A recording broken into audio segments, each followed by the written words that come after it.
Marami ang nagsasabi hindi raw siya babagsak. Masyado raw malakas, masyado raw matatag. Pero sa Senado, survival ng batas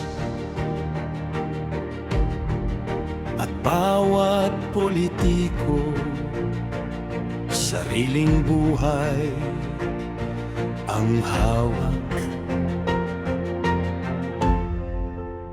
Kapag lumabas ang ebidensya at pera, kapag nagalit ang taong bayan nila, biglang mawawala ang matatapang kunod. Dahil sa politika walang permanenteng tao.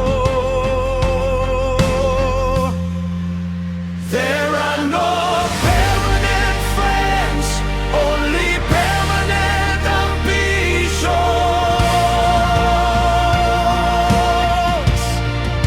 Kapag lumubog ang barko, unang tumatalon ang mga kasama noon.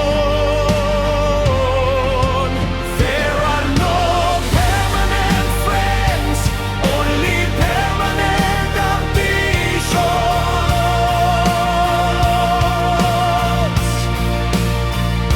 Kapag humina ang pangalan, kahit kaalyado mo, kayang-kayang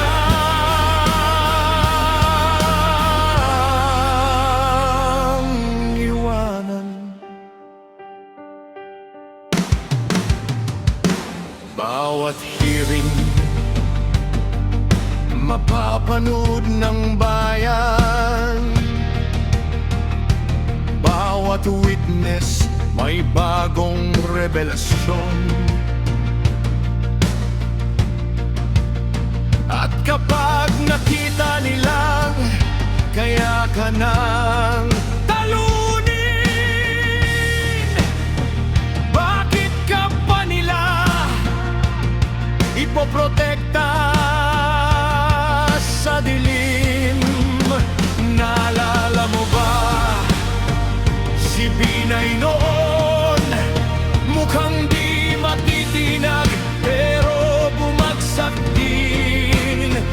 Ganito rin kapag nagbago ang hangin, maging matalik mong kasama, unang tatalikod sa'yo rin.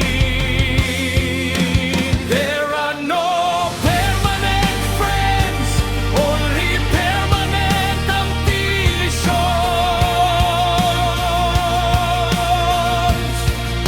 Kapag sarili na ang nakasalalay, lahat kayang talikuran.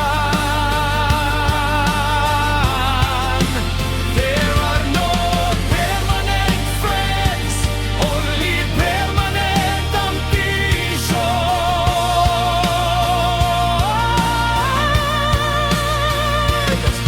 Sa larong politika, ang totoo lang,